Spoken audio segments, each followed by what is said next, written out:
Jesus, the light of the world. Whoa! Dr. Ida Scudder, A Life for Others. This timeless line would find deep meaning in the life of a woman who gave herself fully to the service of others. Dr. Ida Sophia Scudder. Ida was born in 1870 in South India, into a long line of American medical missionaries. Her grandparents, Reverend John Scudder and Harriet Waterbury Scudder, had been the first of the Scudders to arrive in India in 1819. Over the decades, many members of her family served as missionaries, her own parents, Dr. John and Sophia Scudder, among them. But young Ida had no desire to follow this path.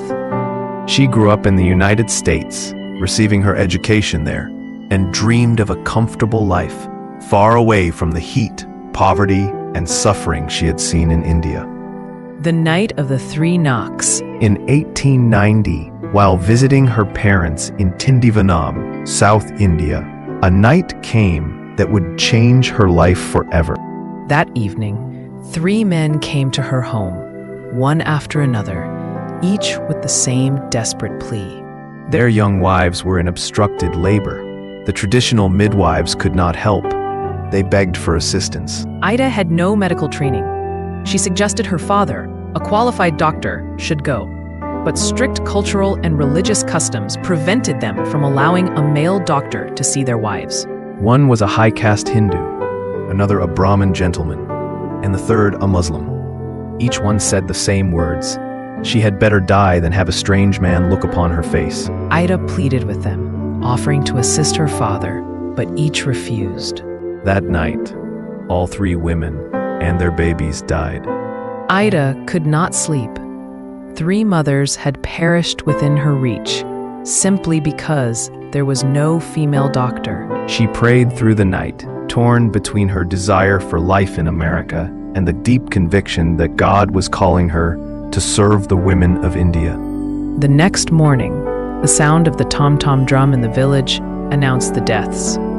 For Ida, this was confirmation. She would study medicine and return. Medical training and early work.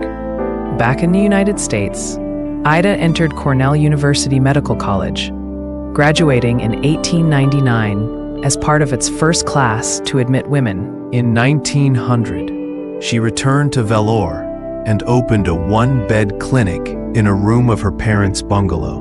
Her compassion and skill quickly earned trust, especially from women who had never before received professional medical care from another woman. By 1902, she had opened the Mary Tabor Shell Memorial Hospital, a 40-bed facility funded by generous donations from America. Growth of the vision. Ida understood one doctor alone could not meet India's needs. She dreamed of training others. 1909, she began a school of nursing. 1918, she launched a medical school. 1924, she inaugurated a 267-bed hospital in central Vellore, today the heart of Christian Medical College. 1942, CMC began offering the MBBS degree. 1947, male students were admitted for the first time, making it fully coeducational. Her legacy. Dr. Ida Scudder retired in 1946, but stayed in Vellore until her death in 1960. She was deeply loved, affectionately called Aunt Ida. Her life's work transformed healthcare in India, especially for women and children, and inspired generations of medical professionals. Today, Christian Medical College, Vellore, is one of Asia's leading medical institutions, treating millions and training thousands each year. In her own words, I realized that God was calling me to do the thing which I was trying to avoid. And when I gave in, there was a deep peace in my heart. I knew that it was the right thing to do. her story is a living reminder. One life surrendered to God can change the course of history.